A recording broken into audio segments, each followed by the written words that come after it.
नमस्कार मित्रों। भारत का एक ऐसा राज्य जो प्राकृतिक चपेट में इस तरह आ गया कि वहां लगभग 250 लोगों की मृत्यु हो चुकी है। सैकड़ों लोग लापता हैं, सैकड़ों लोगों के घर तबाह हो चुके हैं। वहां की फोन सुविधाएं, सारा चीज पूरा बेघर हो चुका है। वहां की अनेक ऐसी चीजें हैं जो लापता हो चुकी हैं। आज हम उस राज्य की बात करते हैं।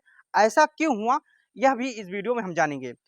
दरअसल केरल के वायनाड में 29-30 जुलाई की देर रात अचानक तेज आवाज के साथ चट्टानें खिसकने लगी, जमीनें धंसने लगी, मलबा जो है गांव तक पहुंचने लगा, घरों में घुसने लगा, जिससे कई लोगों की जानें चली गईं। इसकी चपेट में केरल का एक वायनाड जिला है जिसके 4 गांव आ चुके हैं। उस गांव का नाम है मुडक्कई, चूरलमाला, अट्टामाला और नूलपूझा जैसे गांव हैं। इस गांव से घर, पुल, सड़क, गाड़ियां सब कुछ बह चुकी हैं, सब कुछ बर्बाद हो चुका है। इस तेज बारिश में लैंडस्लाइड की घटना जो 31 जुलाई तक हुई, उसमें लगभग 240 लोग मर चुके थे। अब तक जब तक हम वीडियो बना रहे हैं, इसमें संख्या लगभग 280 के पार भी आ चुकी है और कई सैकड़ों लोग लापता हो चुके हैं। गृह मंत्री अमित शाह ने संसद में बताया कि एक सप्ताह पहले ही केरल सरकार को अलर्ट जारी कर दिया गया था। अब यह जान लेते हैं प्राकृतिक आपदा कैसी हुई जिसने केरल में खूब तबाही मचाई। दरअसल वह प्राकृतिक आपदा का नाम है लैंडस्लाइड। अगर इसको हम साधारण शब्दों में कहें तो किसी ढलान वाली जगह से चट्टान का नीचे खिसकना ही भूस्खलन या लैंडस्लाइड कहलाता है। इसे वैज्ञानिकों की भाषा में डाउन स्लोप मूवमेंट भी कहते हैं। अब यह जान लेते हैं कि यह घटना किसके कारण हुई है। दरअसल यह घटना लैंडस्लाइड के कारण हुई है जिसने वायनाड में भारी तबाही मचाई है।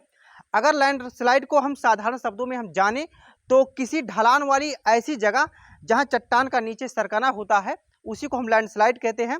इसे वैज्ञानिकों की भाषा में हम डाउन स्लोप मूवमेंट भी कहते हैं। केरल में भी यही हुआ। यहाँ ज्यादा बारिश के कारण पहाड़ों से पानी और मलबा बहकर गांव में घुसने लगा, जिससे इतनी बड़ी तबाही मच गई। आपके मन में यह विचार होता होगा कि लैंडस्लाइड किन वजहों से होती होगी। लैंडस्लाइड सतह के नीचे जो धरती में हलचल होती है, तो इन्हीं के कारण होती है। आमतौर पर इसके कई कारण बताए जाते हैं, जैसे एंगल, भौगोलिक स्थिति, इसका वजन, बाहरी फोर्स होते हैं।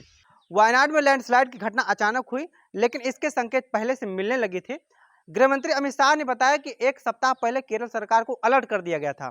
अगर यही अलर्ट केरल सरकार मानकर वहां के नागरिकों को अगर बाहर निकाल लेती तो शायद इतने लोगों की मरने की संभावना बिल्कुल नहीं होती। क्या लैंडस्लाइड की घटना को रोका जा सकता है? बिल्कुल, इसका उत्तर है हाँ। जहां लैंडस्लाइड का प्रभाव ज्यादा है, जैसे पहाड़ी क्षेत्र, पठारी क्षेत्र, या कहीं कहीं ऐसा होता है कि जमीनें धंस जाती हैं, ऐसे क्षेत्रों में सड़क का निर्माण न किया जाए, पहाड़ों को काटकर, पठारों को काटकर आवास न बनाया जाए, वहां सर्वाधिक वृक्षारोपण किया जाए, वहां खनन क्रियाएं ना की जाए। अगर यही सब हम कर लें तो शायद कहीं न कहीं लैंडस्लाइड की घटना को कम किया जा सकता है। अब यह जानते हैं कि लैंडस्लाइड ने भारत में कब कब बड़ी बड़ी तबाही मचाई है। अगर हम बात करें तो लैंडस्लाइड ने भारत में कब कब बड़ी बड़ी तबाही मचाई है, तो इसको भी हम जान लेते हैं। नंबर 1 उत्तराखंड 2013 की घटना है। इसमें 5700 से अधिक लोग मारे गए थे, 4200 से अधिक गांव बह गए थे। इसका कारण भूस्खलन हिमालयी राज्यों में लगातार हो रही मूसलाधार बारिश और बाढ़ के कारण था। नंबर 2 बात करें तो दार्जिलिंग, पश्चिम बंगाल 1968 की घटना थी। इस आपदा में 1000 लोग मारे गए थे। नंबर 3 मालिन गांव, महाराष्ट्र, सन 2014 की घटना है। 30 जुलाई 2014 को यह घटना हुई थी। इसमें 151 लोगों की मौत हो गई थी। यह भूस्खलन और भारी वर्षा के कारण हुआ था।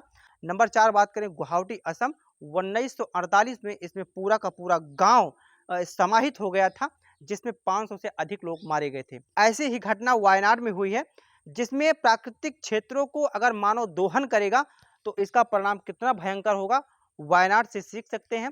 इसीलिए हम सब मिलकर प्रकृति को बचाएं, अधिक से अधिक वृक्षों को लगाएं, वृक्षों को ना काटें, तभी हमारा जीवन खुशहाल हो सकता है।